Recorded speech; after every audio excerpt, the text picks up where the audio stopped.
Halo? Halo?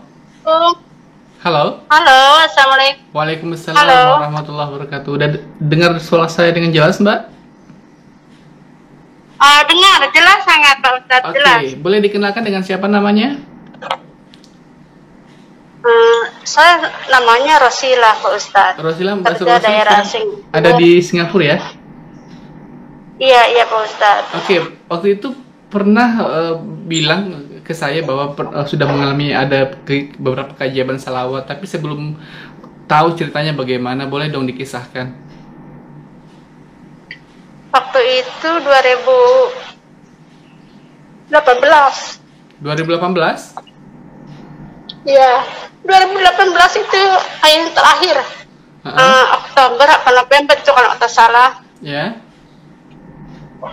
Saya sebenarnya dari dulu salawat ya diajarin bapak saya. Oke. Tapi nggak paham itu masalah salawat itu banyak itunya, banyak keajaibannya, banyak kegunaannya, banyak manfaatnya gitu kan, belum tahu, belum paham gitu ya. Oke. Setelah melihat YouTube-nya Pak Yusuf Mansur, Pak Ustadz Muklis, saya sebenarnya 2019 itu udah mulai ya Pak Ustadz, tapi tak istiqomah macam itu ya. Karena saya kerjaan sibuk, jaga 2 orang, jaga orang tua sama anaknya yang kurang upaya. Tapi setelah itu waktu itu saya kejar, jadi kejar-kejaran sama waktu pengen ibadah gitu ya Pak Ustadz. Dulu tak bisa sama sekali, tak boleh gitu ya, sholat itu tak boleh. Tak boleh waktu sudah Singapura sesudah di Singapura? Iya, sesudah di Singapura itu saya susah mau ibadah itu ya. Oke, terus? Dikejar gimana ya, dikejar waktu. Sudah itu mau tidur, mau apa, selawatan aja. Tapi belum tahu tuh ada manfaatnya gitu ya, ada keajaibannya. Terus bapak saya waktu semasa hidup, kamu itu sholat jangan ditinggal, itu sholat itu tiangnya rezeki kamu katanya gitu kan. Terus semasa itu saya selawatan. Terus kok ngelihat yang saya urus itu pukul 2 itu kan waktu Singapura itu di Indonesia masih pukul 1 ya. Iya betul, pukul 1. Ya. Terus? Jadi mungkin saya bisa duhur kan. Dia masuk ke biliknya kan, ke kamarnya tidur. Saya cepat-cepat, ya Allah saya pengen duhur, alhamdulillah. Tapi yang perempuan itu anaknya yang kurang upaya, dia boleh. Saya cakap terus terang. Saya pengen ibadah, saya salat dulu ya, saya sembahyang, kamu jangan panggil saya, cakapnya. Oh oke. Saya udah sholat duhur. Saya ingat ini kok Pak Ustadz Muklis kok banyak itu testimoninya, apa benar gitu ya, kepikiran gitu ya. Lahola saya gitu ya, lahola Yusuf Mansur juga banyak testimoninya gitu. Lahola ya Allah. Nah dari situ cuma 100 Pak Ustadz. Cuma 100. Nginjak 2019 saya kencengin sholat alhamdulillah bisa 5 waktu itu. Okay. Tapi kadang itu asar sama maghrib itu saya kodok. Kalau hari Sabtu, hari Minggu kadang asar, maghrib sama isya itu pukul 10 malam baru masuk bilik kan. Saya boleh sembahyang, boleh. Saya ditambahin sama amalan kanjul arsi Pak Ustadz. Saya kanjul arsi, tapi kanjul arsi cuma saya pertama 1 kali aja, mau tidur aja. Sekarang sudah selepas subuh saya boleh 1 kali. Terus saya ituin istiqomahin cuma 1000 salawat Jibril. Saya tambahin kalau udah sholat 5 waktu itu cuma 10 kali salawat munciat.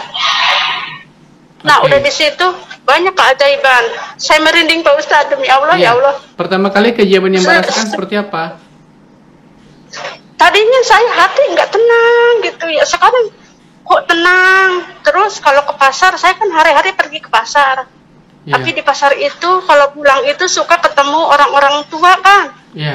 Dia suka berat angkat belanjaan, saya tolong lah Pak Ustadz. Udah gitu, udah berapa bulan kemudian bos saya naikin gaji. Mungkin ya Allah ini keajaiban, kok bos saya berbalik baik gitu ya Pak Ustadz. Uang itu uang libur juga dibayar ditambah. Terus yang saya jaga ini yang perempuannya, dia dulu tak pernah kasih saya uang. Sekarang kalau keluar aja ya, katanya tolong bawa saya jalan-jalan. Nanti dia kasih saya $10. Kata saya, apa pasal kamu kasih saya berapa rupiah kira-kira? Ya sekarang ada 100.000 lebih. Okay. Karena sekarang dolar Singapura lagi 10.500 lebih, macam 10.600 macam gitu Pak Ustadz. Oke, keajaiban yang paling besar yang Mbak rasakan seperti apa sih? Yang dianggap luar biasa gitu? Yang dianggap luar biasa Pak Ustadz itu apa? Bos begini, katanya kamu sudah lama sini, kamu mesti ada invest. Kamu ada usaha apa di Indonesia? Saya cakapkan, suami saya tani, anak saya sekarang mana masuk farmasi SMK lumayan bos, saya cakapkan biayanya. Jadi mana ada saya bisnis, cuma bisnis juga suami saya ituin punya kambing sama ayam itu Pak Ustadz. Ya kadang kalau hari raya cuma jual cuma 2 apa 3 macam itu kan. Yeah. Kamu mesti ada investasi kata bos. Investasi apa bos? Saya nggak ada duit, gaji aja kata saya habis sama kadang buat sekolah anak. Kamu bikin apa kek? Kamu ada yang bisa yang nggak rugi, nggak ada bisnis. Suami saya nggak ada jiwa bisnis kan Pak Ustadz, cuma tani kan. Yeah. Saya bilang gini, kamu ada cita-cita apa kata bos? Saya pengennya punya rumah kontrakan ya kata saya. I want have rent house kata saya, kontrakan rumah gitu. Tiap bulan suka mesti bayar, ada tahunan. Saya jelasin sama bos. Ya udah katanya kamu bikin itu. Mana kamu memang ngasih bos? Saya cakapkan. Oke katanya, emang berapa mau bikin kontrakan? Ya mungkin 20.000. Saya cakap, wah so big katanya gitu, banyak kata dia. Saya gini, lah katanya tanya bos, ya yuk small lepes katanya gitu, yang kecil-kecil dulu katanya. Ya udah gini, saya depan rumah kan ada itu ya Pak Ustadz, ada tanah sedikit lagi kan, daripada saya tanamin bunga-bunga yang enggak berguna kan. Yeah. Saya pikir pengen buka warung kan.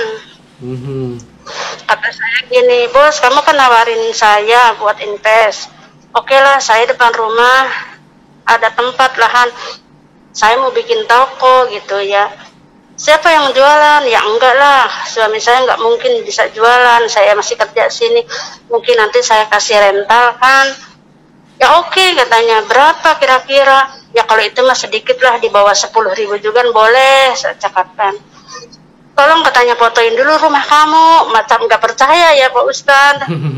Saya bilang, oke, saya fotoin. Ini rumah kamu, iya. Pak ini depan cukup lah. Jadi saya bikin lebar 4, panjang 5 meter Pak Ustadz. Katanya kira-kira berapa? Nggak tahu. Kata saya sekarang tukangnya aja mahal bos, saya cakapkan. Di bawah 10 lah kemungkinan.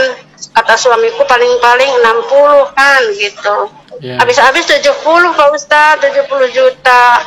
Oke. Karena saya pengen yang kuat semua kan bahannya. Dikasih itu 8.000 Pak Ustadz, jadi 80.000 lebih lah 80, dikasih pinjam. Berapa rupiah tuh kira-kira? 8.000 ya 80.000 lebih. 80.000 rupiah gitu. 80 juta, 80 jutaan lebih Pak Ustadz. Itu dikasih gitu aja? Gitu kasih itu. Kata saya, ini gimana aturannya bos? Kalau kamu duit gaji nggak cukup, kamu ambil semua. Kalau kamu boleh bayar sedikit-sedikit dari gaji, katanya Pak Ustadz. Saya di situ, Masya Allah, malamnya Pak Ustadz. Ya Allah, ini kali ya, ini bener-bener keajaiban, padahal saya nggak istiqomah Pak Ustadz. Enggak, tapi saya tambahin itu. Bos itu ngomong katanya harus dicicil dari gaji gitu ya? Iya, kadang saya kalau hari raya itu mau lebaran, yang tahun ini aja nggak saya bayar. Saya bilang, bos, saya kalau lebaran kan tahu sendiri, saya suka kasih anak-anak yang meo mama meo papa itu yang nggak ada mama nggak ada bapaknya. Saya setahun sekali pengen sedekahkan. Yeah. Oke, kata padahal saya minta 2 bulan gaji Pak Ustadz. Jadi Ramadan bulan ini sama bulan depan saya ambil, boleh Pak Ustadz. Ya Allah Gusti, kata. Terus saya bilang ke bosnya, Bos, sometimes kata saya ya, kadang-kadang saya malu sama kamu, saya punya utang tapi saya minta gaji 2 bulan gitu, kamu nggak marah? Is okay katanya. Pak Ustadz, ya Allah di situ, ya Allah mudah-mudahan ya Allah baik gitu ya. Itu jadinya saya belum. Tadi yang 80 juta itu kalau misalnya Mbak nggak bisa lunasin itu gimana? Dia ikhlaskan gitu ya? Enggak, semenjak ini selama ini belum dia nagih juga. Saya kadang bayar kan $200 Pak Ustadz. Ya seandainya nanti suatu saat sampai masanya tiba Mbak sudah berhenti kerja di situ tapi belum lunas, itu gimana? Belum tahu Pak Ustadz, belum tahu itu, belum ada keajaiban gitu ya. Ya Allah, malahan sekarang kan ada 4.000 lagi Pak Ustadz, udah saya cicil. Oh, udah dicicil, tinggal 4.000 lagi ya, setengahnya berarti ya? Iya, udah 4.000 lagi. Ya Allah, tapi saya masih bingung, masih perasaan utang itu masih besar kan Pak Ustadz, biarpun saya kerja di sini. Terus saya gini pengen cepet-cepet kumpul sama suami gitu ya, pengen sama anak, pengen ngurusinnya udah lama gitu. Masih lama nggak sih? Saya berdoa Mbak aja. Di sana berapa lama lagi? Nggak tahu. Ini kan Maret ini saya habis Pak Ustadz, tapi kan nggak boleh pulang. Soalnya saya mau pulang, kata suamiku, kalau kamu mau continue, kamu nggak boleh pulang. Saya sakit hati. Jadinya kamu mau nerusin setahun apa 2 tahun, nanti kamu tak mau kerja lagi. Udahlah cukup katanya. Sampai kapanpun katanya. Itu uang kurang terus, kamu ibadahnya gimana? Katanya udah tambah tua, katanya gitu kan kata suamiku. Iya, saya ngikutin. Nah, terus malahan kemarin kan paspor saya udah habis, saya cerita. Terus ada keajaiban dulu ini Pak Ustadz, yang satunya mau pulang itu 2019 itu gimana? Desember saya pulang Pak Ustadz. Pulang ke Indonesia? Itu iya, cuti kan. Soalnya adik saya mau nikahan anaknya. Berapa lama di sana di Nah, udah Indonesia? Desember. Cuti berapa lama? 2 minggu. 2 minggu saja Pak Ustadz. Oke, terus apa keajaiban yang Udah, terjadi? keajaiban yang terjadi itu nggak disangka-sangka. Nenek yang suka saya tolongin orang Cina punya Pak Ustadz. Ya, gimana? Katanya, nenek, anti, saya sini sok manggilnya anti sama orang tua itu ya, nenek-nenek. Anti, jangan kehilangan saya nggak bisa tolong kamu hari-hari, 2 minggu saya balik dulu Indonesia. Oh, katanya Bila, ya tanggal 3 Desember karena saya mau nikahan anak adik saya gitu. Oh, oke, kamu nanti cakap lagi, telepon saya mau balik, besok balik, kamu malam telepon saya. Sebelumnya telepon, iya, udah gitu 2 harian lagi saya itu ketemu di pasar kan, jumpa. Nanti kamu sehat-sehat ya, jangan banyak belanja begini, nanti nggak kamu berat, udah tua, saya nggak bisa tolong kamu. Ya Allah Dek, saya kalau nggak jumpa kamu macam saya kehilangan anak. Ya anti, jangan cakap gitu, saya balik lagi, doain ya. Itu besoknya saya mau balik, sorenya ada ke rumah. Nah, terus dia ngapain? Anti ada apa? Ngasih uang $70 katanya buat anak saya Pak Ustadz. $70 saya itu berapa rupiah? 700 lebih, 700.000 lebih Pak Ustadz. Oke. Untuk anaknya katanya. Ya, untuk anak kamu sedikit ya, katanya cukup. Ya Allah, terima kasih anti, saya cakapkan. Udah gitu, katanya ini kamu cakap, dipakein saya depannya yang saya ngomong itu di rumah, dipakein anting. Kamu katanya kerja di sini polos banget, tak ada anting, tak ada apa. Ya Allah anti, saya cakap, saya mah uang yang penting di rumah bisa makan kan Pak Ustadz. Saya kirim semua kalau gajian gitu. Saya nggak mikirin barang kemas di sini. Kamu pakai, kamu cantik, katanya harus dipakein sama dia. Ya Allah. Dikasih ini emas. Suratnya. Emasnya berapa gitu. gram Mbak? Boleh tahu berapa berat Mbak? 2 gram. 2 gram. 2 gram kalau dihargai berapa rupiah tuh kira-kira? Ada suratnya 227 Pak Ustadz. 227.000 atau gimana? Berapa rupiah kalau dihargai? $227 itu kalau rupiah itu 2 juta, hampir 2.300.000 Pak Ustadz. Oh, Masya Allah. Itu ngasih gitu aja ya? Masya Allah, kata saya, ya di luar dugaan itu. Nah, kata saya, anti, apa ini barang apa? Kamu biar cantik. Jangan pikir, saya nggak mau, saya gimana ya Pak Ustadz, biasanya kalau pulang kampung itu saya kasih orang-orang tua itu kadang 50, bukannya saya yang minta ya. Jadinya gimana ya tangan saya itu, nerima dari nenek-nenek itu gimana ya, kurang sak gitu ya. Terus kata neneknya itu, katanya, kamu kenapa nangis? Saya ingat ibu saya yang udah tiada. Dulu saya dikasih cuma 1 kalinya anting waktu saya kecil, tapi ingat, kata saya, jadi ingat saya punya emak gitu ya. Kata dia, sama, anggap aja saya, katanya, emak kamu, katanya gitu. Ya Allah, makasih anti. Katanya, kamu kalau nggak suka, kalau mau tukar, ini suratnya, simpan baik-baik, cakapnya gitu ya. Jadi saya, ya Allah, makasih, ya Allah, kata saya, ini rezeki yang tak terduga itu ya Pak Ustadz. Itu kalungnya masih ada sampai sekarang? Bukan kalung, anting. Ya, antingnya masih ada. Masih ada. Masih dipakai? Dipakai terus, gitu. terus karena hari-hari juga sempat ya jumpa dia. Saya nggak berani jual, nggak berani tukar Pak Ustadz.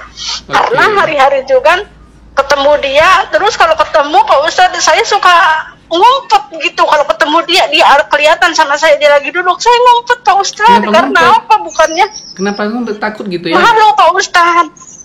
Bukan takut Pak Ustadz. Hari-hari dia ngasih saya makan, kasih uang, saya nggak enak. Oh gitu. Jadinya malah karena dia, iya, saya bukannya ngumpet takut karena apa-apa, saya nggak enak hati Pak Ustadz. Karena dia tugasnya kan banget kalau merawat dia. Saya. Kan kalau misalnya ngerawat dia kan harus ketemu. Terus kalau nggak ketemu gimana? Itu tetangga Pak Ustadz, bukan bos saya. Oh, tetangga yang ngasih kalung ini. Yang ngasih kalung ini tetangga, bukan bos. Tetangga, bukan bos, tetangga Pak Ustadz. Kenapa kok bisa tetangga? Saya pertamanya sering nolongin belanjaan itu, saya angkatin kan satu apartemen, saya gitu. antarin nyampe depan pintunya, iya, sama kadang satu apartemen, 1 lift kan, saya suka jumpa. Kalau dia barangnya ada 2 plastik, saya angkatin 1 plastik Pak Ustadz, karena dia udah tua. Oh gitu. Nah, ke pasar juga saya suka ketemu, dia suka manggil, kamu Kitik, sini, katanya, Ade, sini, udah makan belum? Saya belum, dan Pak Ustadz dan pukul 10 baru sarapan aja kan. Saya bilang, sudah, bohong, cakapnya gitu. Ini beli nasi, kasih saya $10, saya kan nggak enak Pak Ustadz, kalau hari jumpa dia kasih makan. Ya, jadi kan saya suka ngumpet. Berarti kan dia kan ada uang, makanya dia ngasih. Kalau nggak ada ya nggak ngasih juga. Iya kan? Pak Ustadz. Iya, tapi kan nggak enak hati saya sama kalau orang tua ngasih saya, nggak enak Pak Ustadz. Aturan saya ngasih orang tua kan. Kadang teman saya katanya, Mbak kamu bodoh Mbak, katanya. Enggak, saya bukannya nggak mau yang dibilang manfaatin orang, dia udah baik banget. Ini anting-anting dia pakein. Saya kurang bersyukur. Saya bersyukur banget, kata saya. Emang dia nggak punya anak ya? Dia sendirian di situ, tetangganya itu? Dia sendirian Pak Ustadz, tapi masih strong, jadi masih boleh jalan dia. Terus saya cakap, kok nggak ada yang jaga? Anak-anak saya katanya, cakap sama saya juga, ambil pembantu kan, ambil mid 1.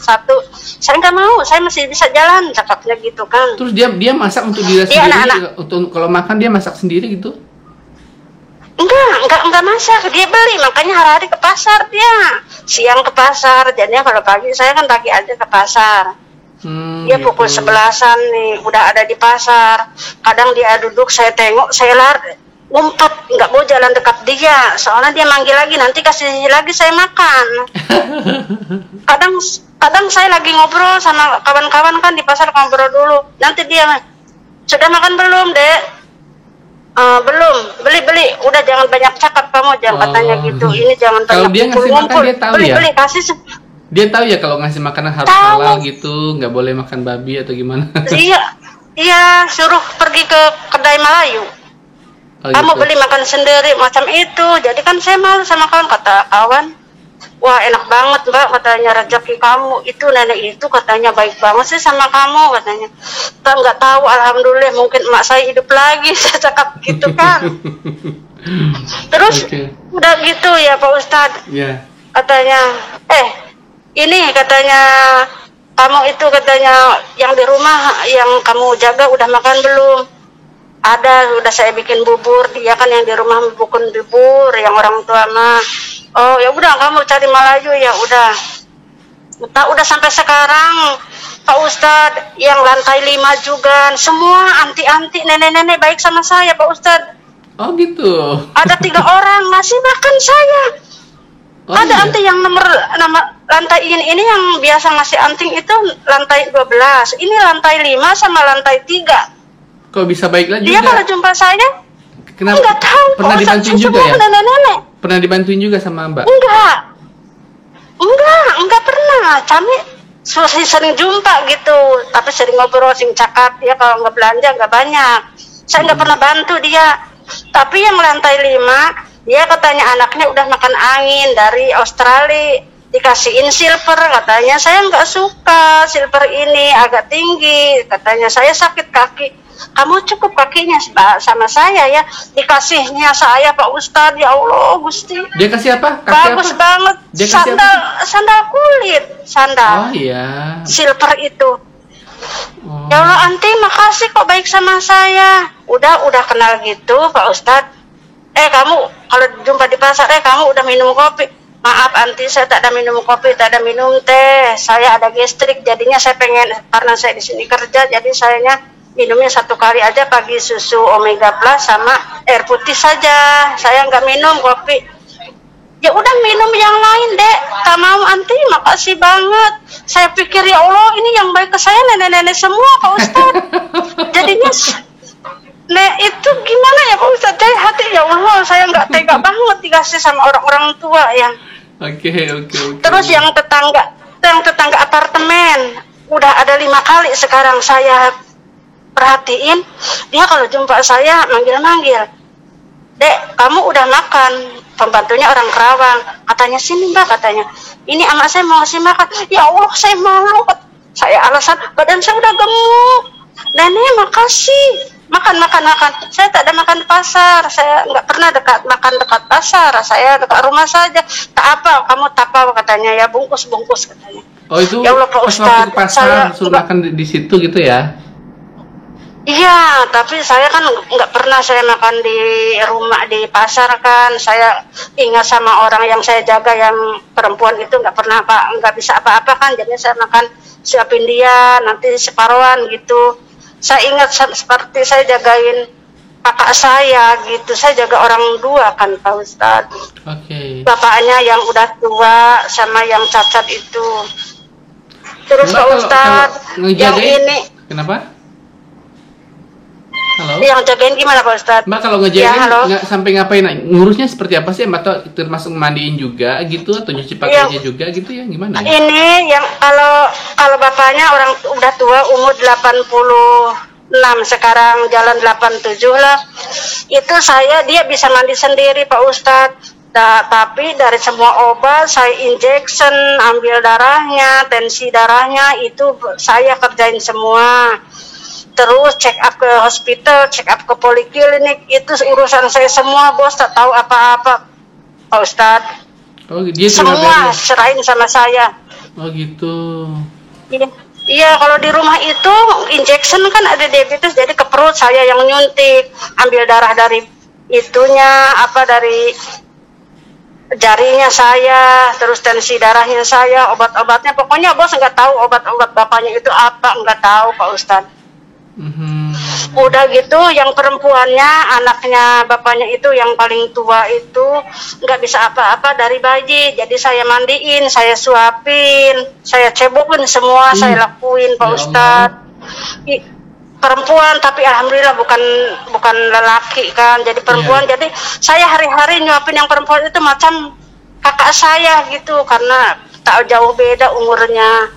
Dia sekarang umurnya 50, saya 46, jadi macam kakak saya, dia baik. Dia juga ngertiin, sering saya kasih uang, katanya kalau mau kirim dia tambahin buat anak kamu gitu Pak Ustadz. Dulu enggak. Mereka itu kan pada dirawat misalnya sakit, kok bisa ngasih uang tuh dari mana sih? Emangnya mereka punya bisnis apa gitu?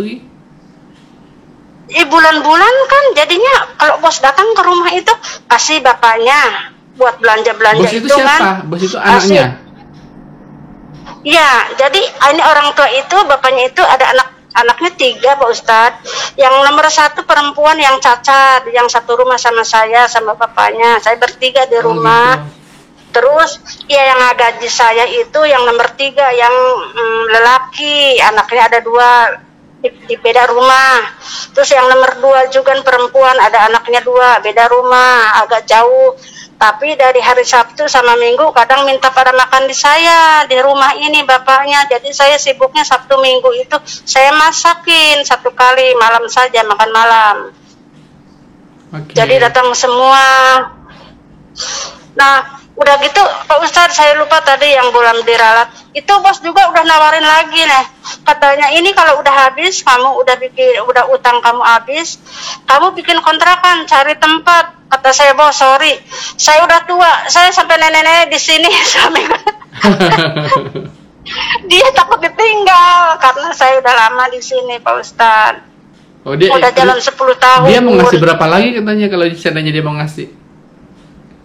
Katanya mau ngasih, terserah kamu mau bikin rent house, katanya how many the door, katanya berapa pintu saya jabanin. Ya enak di lu, saya nggak enak, saya udah tua, cakap.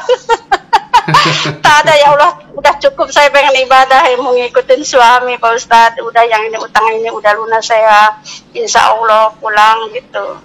Karena saya anak 2 ini, saya ngomongin anak kakak ipar saya yang anaknya banyak, tapi yang bontot saya ambil di depan rumah.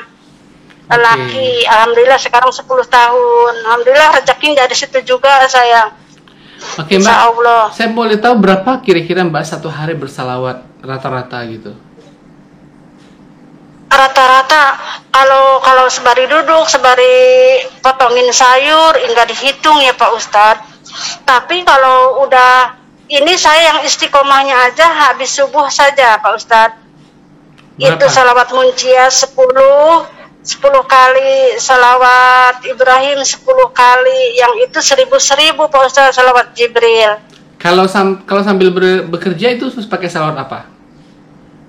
Salawat Jibril, kadang sama putar itu saya downloadin dari HP, sallallahu ala Muhammad sallallahu alaihi wasallam, yang itu ada. Iya, itu pokoknya musik itu saya tukar sama itu aja. Kadang bos aja katanya, what song, katanya, ya ini musik apa, lagu Tumi, kata saya, ini lagu saya. Oh, enggak ganggu saya Pak Ustadz, enggak, saya matiin tuh salawatan. Oh, tapi dia dengar juga? Saya putar HP satu. Bosnya dengar juga? Ya dengar. Ah, lagu apa itu? Dengar. Katanya ini lagu apa, katanya songwat, katanya gitu. Ini lagu saya. Oh, religi ya? Ya, cakap gitu aja.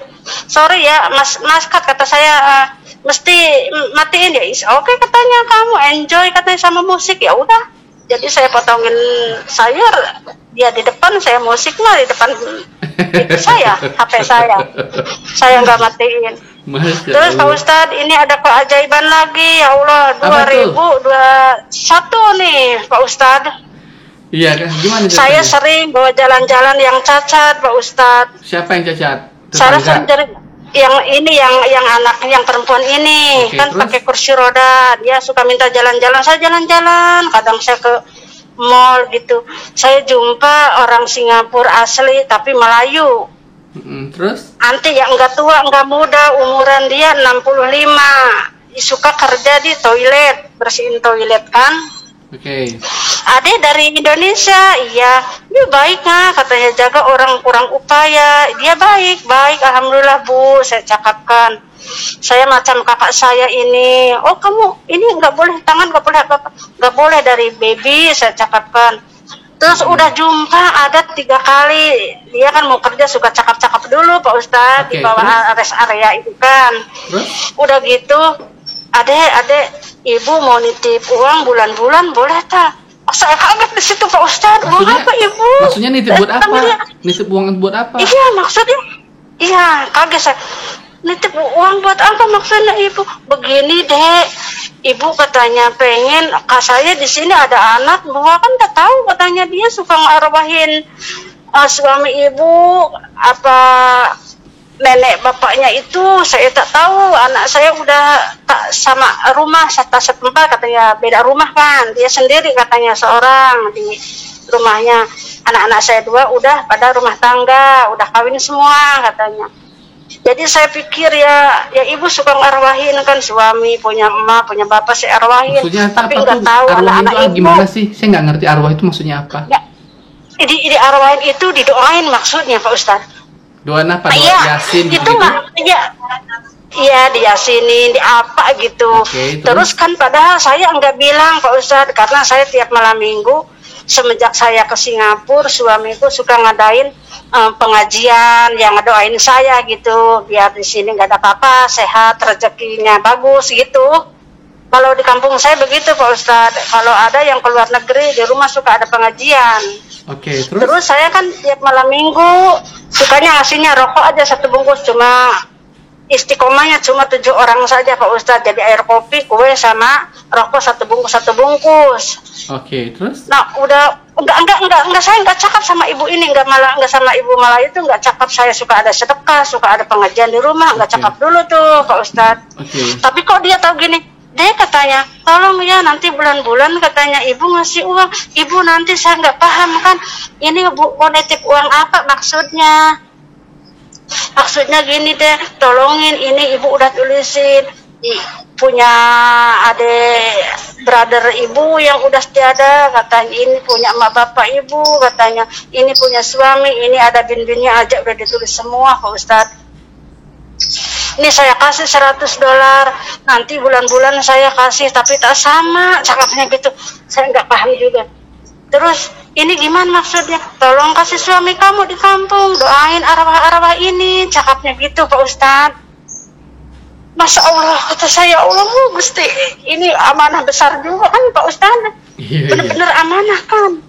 Ya Allah, saya bilang suamiku, Pak, saya gini, ini gimana, ini ketemu orang Melayu Muslim punya, katanya bulan-bulan mau nitip uang, cuma minta didoain aja di kampung, di rumah gitu. Oh ya udah, terus ini saya berat ketitipan uangnya, kata ya Allah Gusti ya. Terus? Udah gitu Pak Ustadz ngasih $100, saya kirimin kan, $100 kan sejuta lebih Pak Ustadz. Terus? Saya gini, Pak, saya bilang sama suamiku, Pak, ini amanah ya Pak, kue udah saya siapin tiap malam minggu, rokok udah saya siapin tiap malam minggu, berarti ini uang kita pakai buat amplop aja, jadi kan tiap malam minggu pertemuan itu sebulan kadang 4 kali ya Pak Ustadz. Saya tolong bikinin amplop aja, jadinya bikinin amplop 20.000 di kampung Pak Ustadz. Jadi biar amanah, biar kepake gitu sama yang ngaji kan. Udah gitu ya Allah, katanya alhamdulillah ya mah, kata suamiku. Ini jadi sama yang ngaji bisa ngasih amplop juga kan. Udah jalan 7 bulan Pak Ustadz, alhamdulillah.